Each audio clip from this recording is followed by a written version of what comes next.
겨울에 겨울잠을 자는 동물들처럼 과일나무도 추운 겨울에는 겨울잠과 비슷한 휴면기에 들어갑니다. 그런데 최근 평년보다 따뜻한 이상 기온이 이어지면서 나무들이 겨울잠에서 깨는 시기도 앞당겨질 것으로 보입니다. 네, 문제는 일찍 겨울잠에서 깬 나무는 추위에 견디는 힘이 약하다는 건데요. 갑자기 날씨가 추워지면 잠에서 깬 나무가 피해를 입을 수 있는 만큼 농가의 철저한 대비가 필요합니다. 손현진 기자가 보도합니다. 올겨울 이상고온 현상에 따라 과일나무의 언 피해를 예방하기 위한 과수농가의 각별한 주의가 요구되고 있습니다.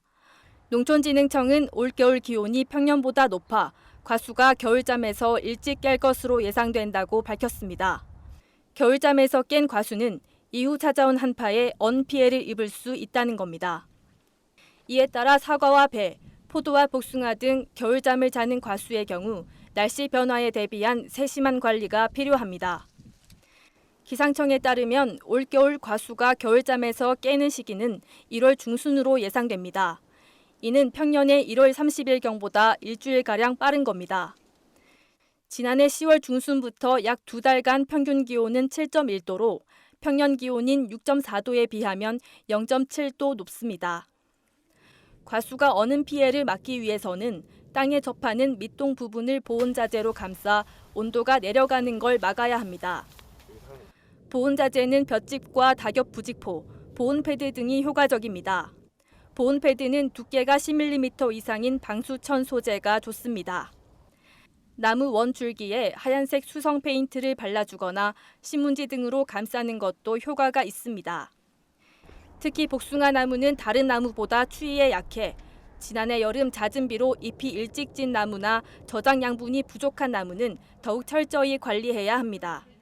과일나무는 겨울잠을 자는 휴면기, 눈이 트는 발아기 등 생육 단계에 따라 추위에 견디는 힘이 다르므로 잠에서 깬 이후 갑작스러운 한파는 나무에 치명적이므로 사전 사후 관리를 철저히 해야 합니다.